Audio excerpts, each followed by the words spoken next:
"I'll take the fat one." Giant mountain man pointed at labor girl, offered for $1. Pour yourself a strong cup of coffee and prepare for the most heartwarming tale of unexpected love and family ever told in the American frontier. This story will take you through public humiliation, mountain sanctuary, and the triumph of chosen family over prejudice, proving that sometimes the greatest treasures come disguised as society's discards. Don't forget to like, subscribe, and hit the bell for more stories where hearts see worth, where eyes see only appearance. Prepare for this inspiring journey of transformation, community healing, and the miracle of unconditional love. Copper Bend, Wyoming Territory, harsh spring of 1887. When giant mountain man Ephraim Cutter pointed at Dulcie May and declared, "I'll take the fat one," at the cruel labor auction, townspeople sneered at his foolishness, never imagining this moment would transform an entire community forever. She was Dulcie May, 19 and rejected, a workhouse girl whose generous heart was hidden beneath society's cruel judgment of her appearance. He was Ephraim Cutter, a mountain giant whose fearsome reputation concealed the gentlest soul in Wyoming Territory, seeking to heal his own broken spirit.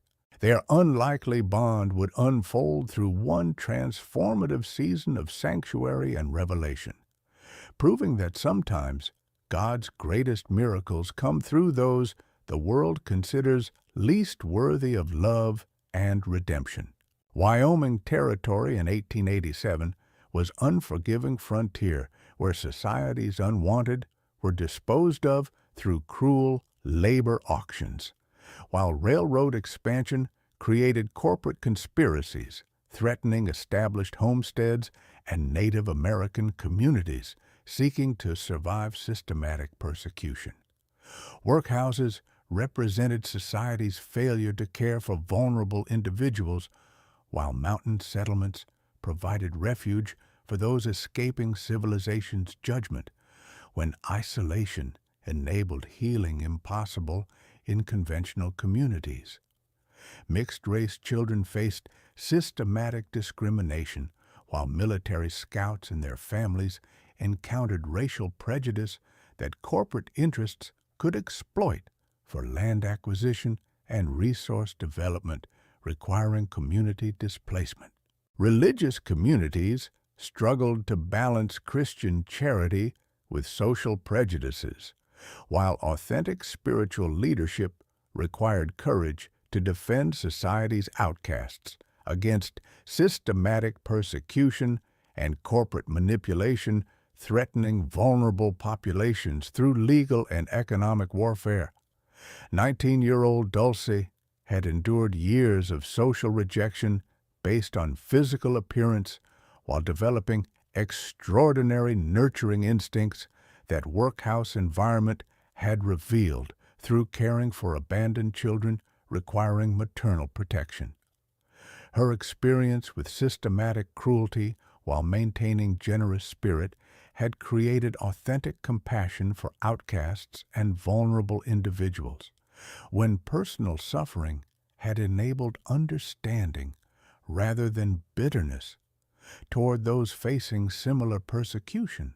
Despite vulnerable position as discarded laborer and social outcast, she possessed genuine strength and maternal wisdom that mountain sanctuary would reveal when safe environment enabled natural protective instincts and caregiving abilities to flourish.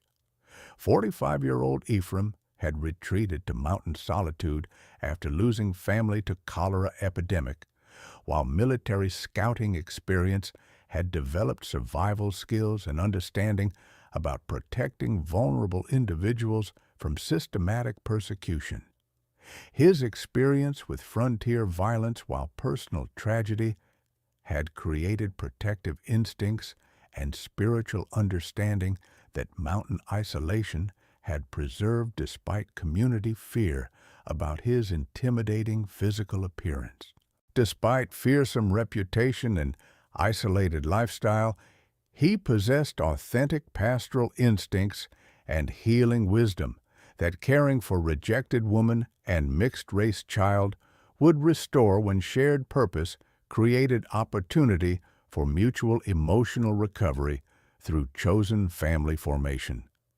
Their relationship faces systematic community persecution, while corporate conspiracy threatens all vulnerable populations requiring collective resistance when individual protection proves insufficient against coordinated legal and economic warfare targeting mixed-race families and social outcasts.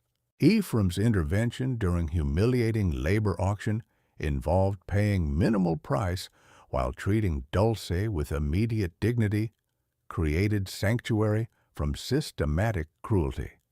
That workhouse environment had institutionalized through years of social rejection and dehumanizing treatment. Dulce's gradual recognition of authentic safety, while her domestic skills found appreciation, created healing environment that institutional abuse had prevented through systematic rejection requiring patient restoration of self-worth and human dignity. Physical safety was established through respectful mountain living arrangements, while collaborative household management created partnership that conventional employment relationships couldn't match when mutual respect enabled authentic relationship development without economic exploitation. Neither expected romantic attachment to develop when Ephraim's protective instincts, while Dulce's grateful service created natural family dynamic, despite unconventional origins requiring community understanding rather than continued systematic persecution.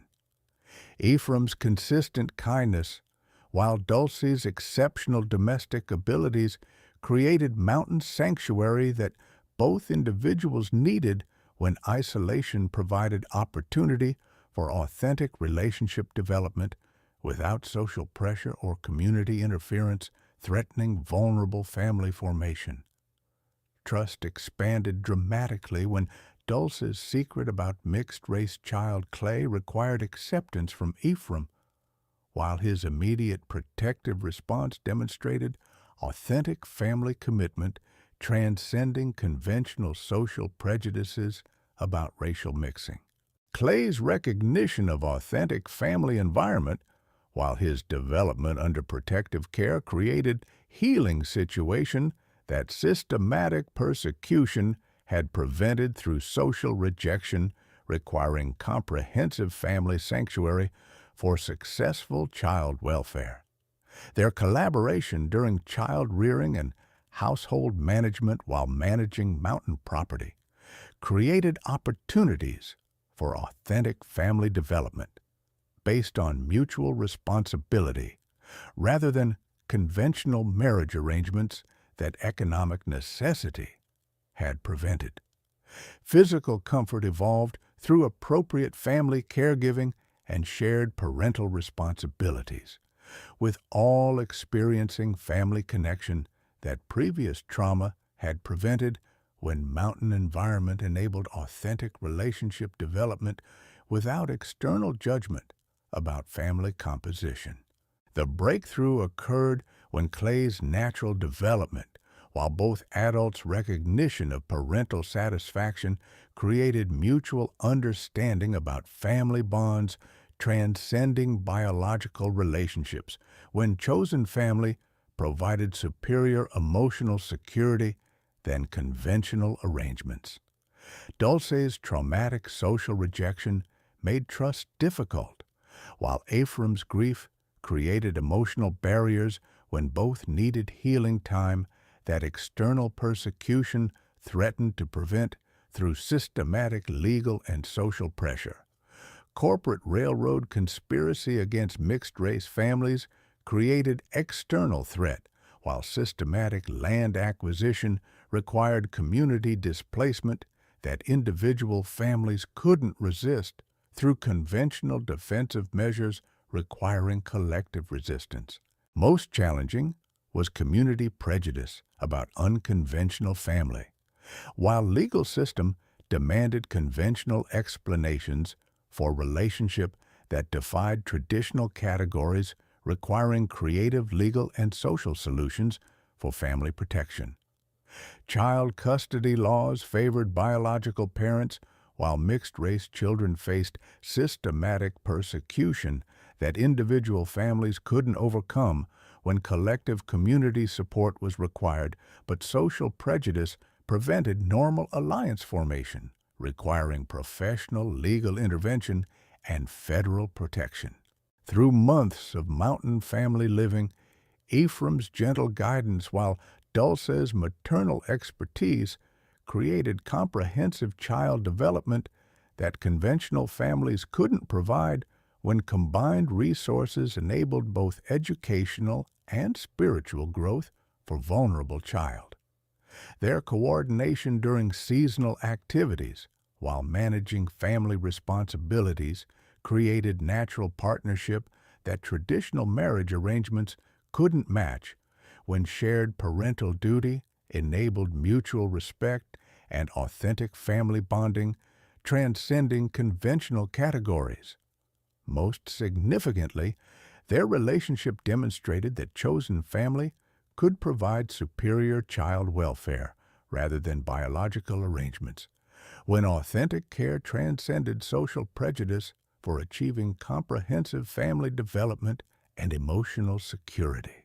The transformation occurred when Clay's obvious well-being, while family stability created gradual community recognition that unconventional arrangement was providing superior child welfare when individual character observation overcame systematic prejudice.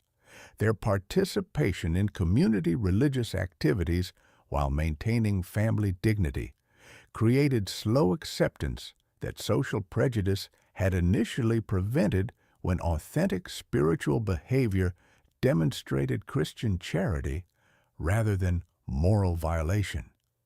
Their most profound growth involved learning to defend family bonds while accepting community judgment, when both required courage for protecting vulnerable family arrangement.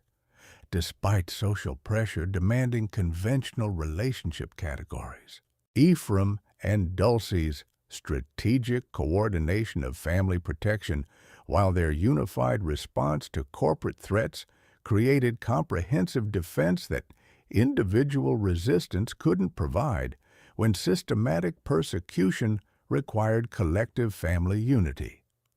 Their systematic use of community allies while maintaining family security created support network that corporate conspiracy couldn't overcome when authentic relationships provided foundation for legal defense and community acceptance. Most importantly, their family demonstrated that authentic bonds could survive any external attack when genuine care provided foundation for resistance against systematic persecution, requiring professional legal intervention and community support for successful family protection. Corporate railroad expansion created systematic persecution of mixed-race families, while legal manipulation threatened to eliminate Native American rights that federal treaty obligations should have protected when economic development required community displacement. Legal complications emerged when corporate interests, while systematic false accusations created potential family separation through manufactured child welfare concerns requiring professional legal defense and federal intervention.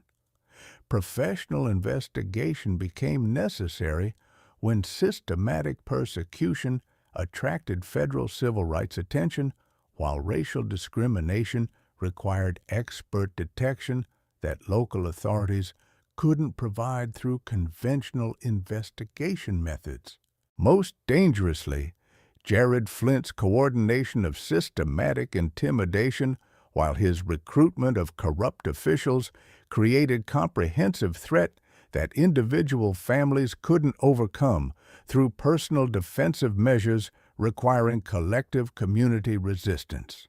Religious authority became divided when community prejudice conflicted with Christian charity, while spiritual guidance required choosing between social convention and biblical commandments regarding treatment of outcasts and vulnerable populations.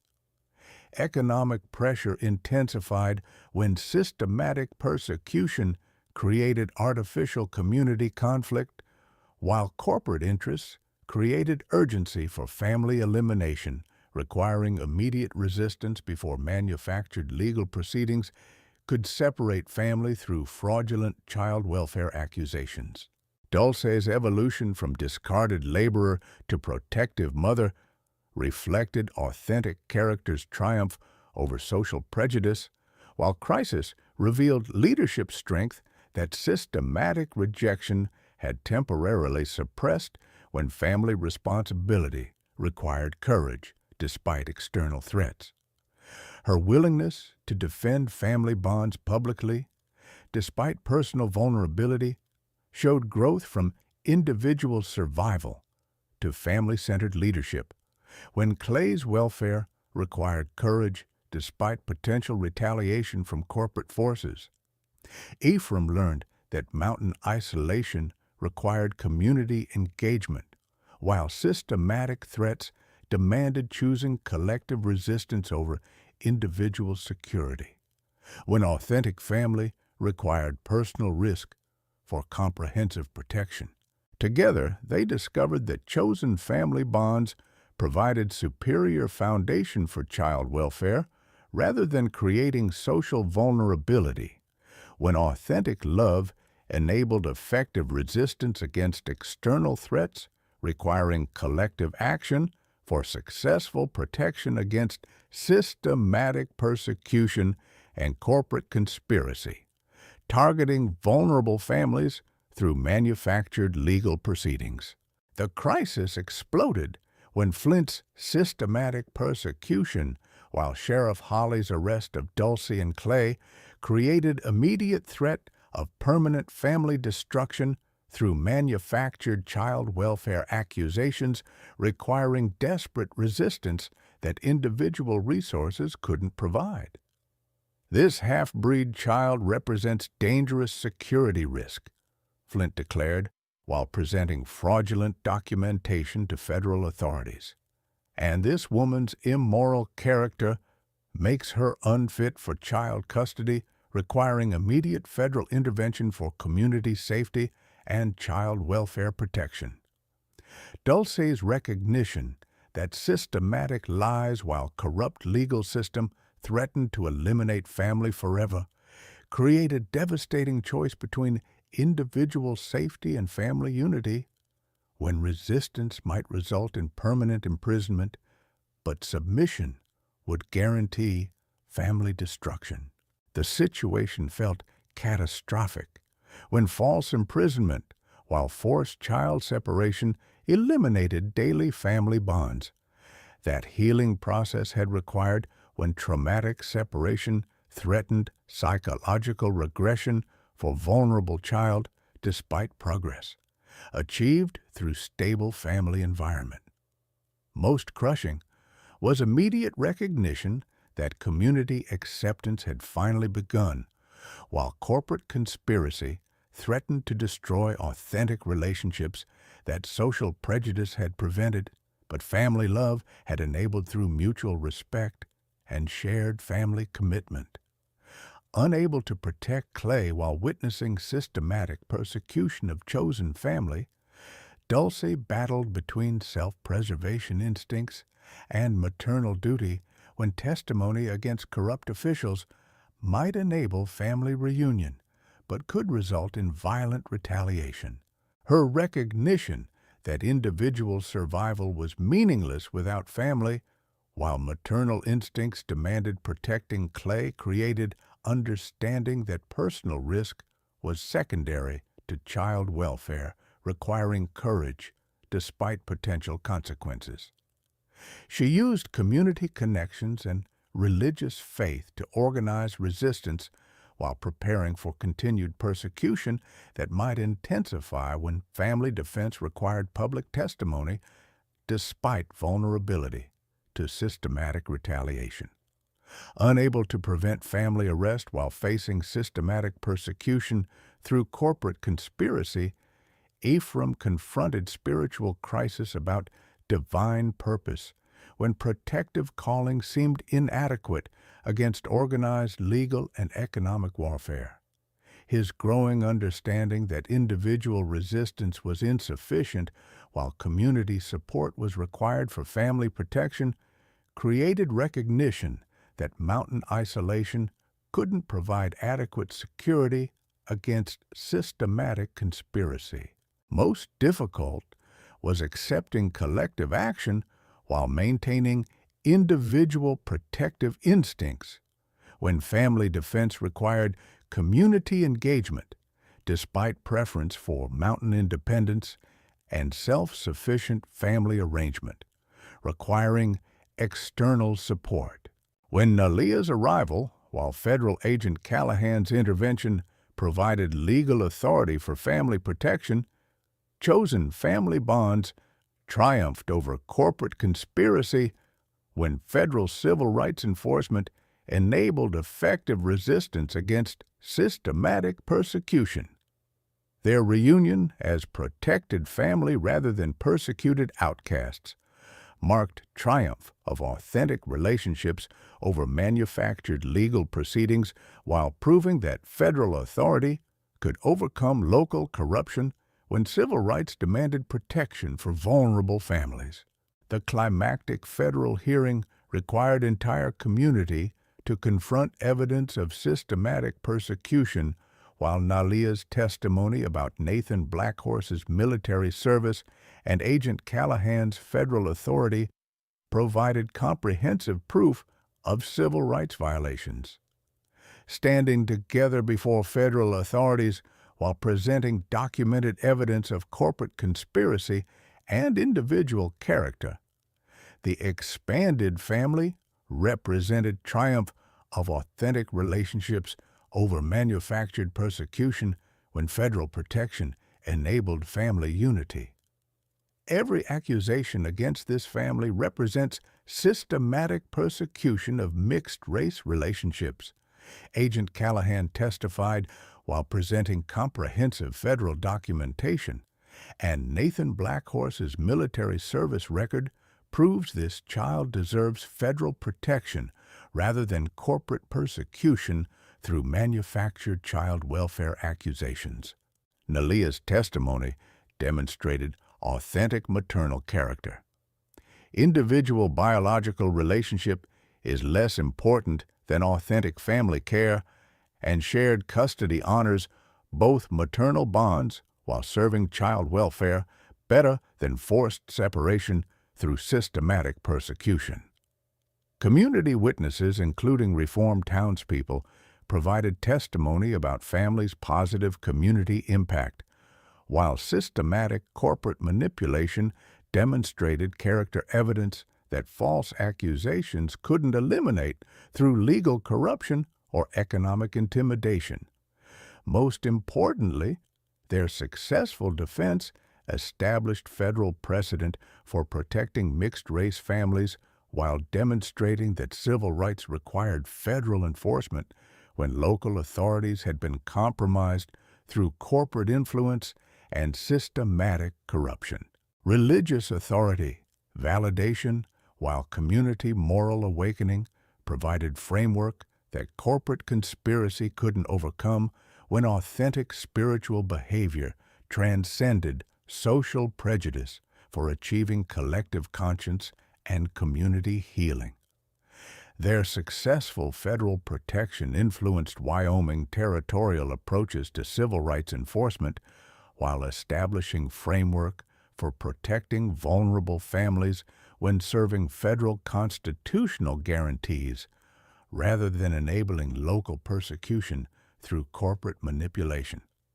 Family legal protection, while community acceptance of unconventional arrangement represented triumph of authentic relationships over systematic persecution when federal civil rights enabled individual achievement despite corporate conspiracy and social prejudice. Community celebration of family reunion, while territorial support for inclusive family development created environment where individual healing would continue rather than face systematic interference through legal or social pressure. Religious blessing of expanded family bonds, while spiritual authority recognition of Christian charity provided foundation for lasting family stability. When authentic love had overcome social prejudice rather than threatening community moral welfare. Dulce's continued community leadership, while family partnership with Ephraim and shared custody with Nalia, enabled comprehensive child development through proven character rather than systematic persecution, when collaborative parenting served broader community welfare. Their expanded mountain settlement, designed to provide sanctuary for other vulnerable families while maintaining prosperous homestead, became territorial model for inclusive community development that honored both individual achievement and collective welfare. Ephraim's restoration to community involvement, while Dulce's development as territorial advocate demonstrated that chosen family bonds could enhance rather than limit individual potential when authentic relationships provided foundation for community leadership. Most significantly, their family had evolved from rescue situation to authentic community partnership that proved chosen relationships could provide superior foundation for child welfare when collaborative care transcended conventional biological arrangements. Dulce, Ephraim, Nalia, and Clay's happiness was visible to everyone who observed their transformation in their effective community leadership and authentic family bonds, their inclusive approach to territorial development, and their shared commitment to demonstrating that love transcends conventional boundaries. Their successful federal protection influenced territorial approaches to civil rights enforcement while establishing framework for recognizing mixed-race families as legitimate recipients of constitutional protection rather than targets for systematic persecution through corporate conspiracy. Social impact spread through their inclusive family methods, while their experience became model for territorial settlements seeking effective approaches to racial integration requiring federal protection rather than local tolerance of systematic discrimination. Legal precedents from their case helped establish territorial framework for civil rights protection that recognized federal authority over local prejudice, while supporting family formation when serving constitutional guarantees rather than enabling systematic persecution. Their story became teaching example throughout Wyoming Territory about effective federal civil rights enforcement while demonstrating how chosen family relationships could overcome systematic persecution when authentic care transcended conventional social categories. Community development followed their model of inclusive family formation while building comprehensive approaches to racial integration that welcomed federal constitutional protection rather than maintaining systematic discrimination through corporate manipulation and local prejudice.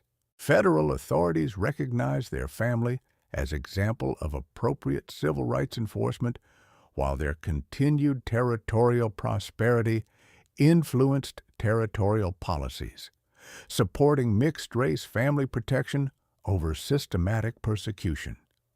Their advocacy work influenced territorial legislation regarding civil rights protection and family recognition, while their settlement remained model for territorial regions seeking effective approaches to racial integration that honored both individual achievement and collective welfare.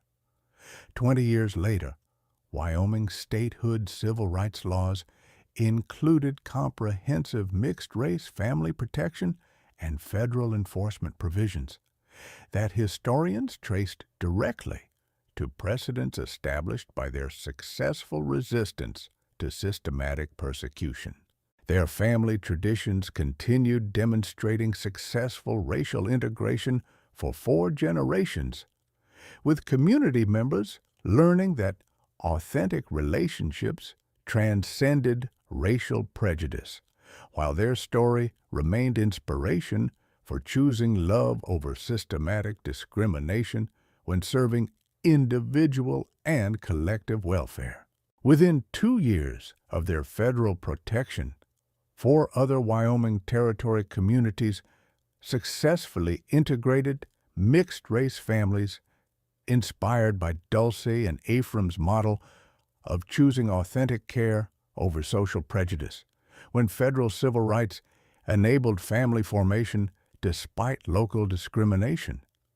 Their approach became regional example of family resilience, while demonstrating that racial integration could strengthen rather than threaten community stability when handled through federal protection and community education rather than systematic persecution.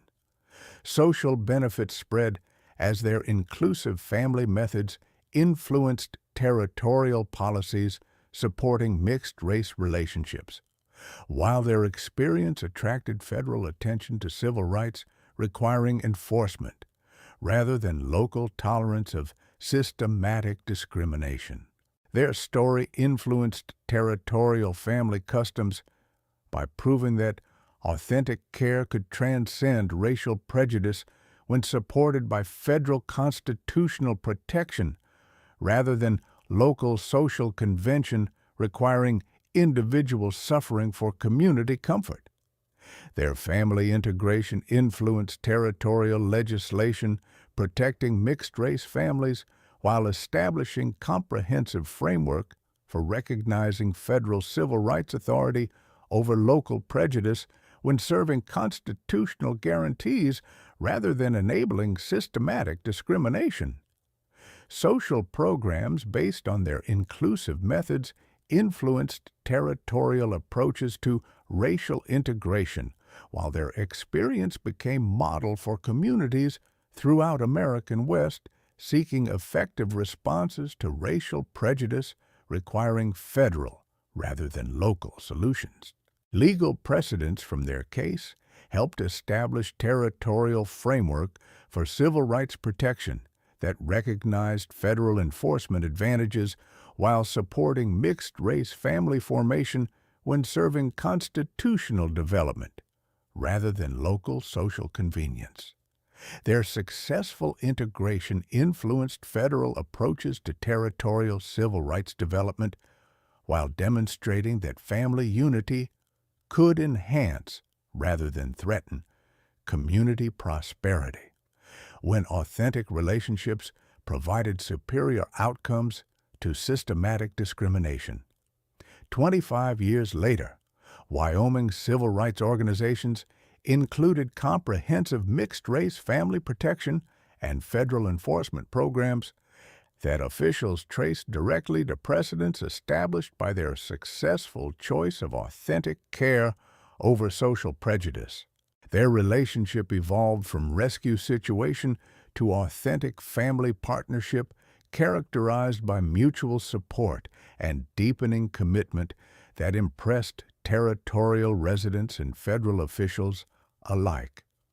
Both individuals' transformation from social outcasts to respected community leaders while building inclusive family demonstrated healing power of choosing love over prejudice. They built extended family understanding that authentic relationships transcended racial boundaries, while their settlement became model for territorial communities that valued inclusive development alongside individual achievement. In later years, all remained devoted family members whose partnership continued inspiring others. True family bonds are created through authentic care rather than biological connection or racial similarity, proving that the most beautiful relationships emerge when hearts choose love over society's prejudices and conventions. If this story of mountain sanctuary and chosen family warmed your heart, like this video, subscribe for more heartwarming frontier family dramas and share your thoughts below. Sometimes those who are mocked and discarded become the very treasures that transform entire communities, and the most beautiful families are those built on love rather than convention.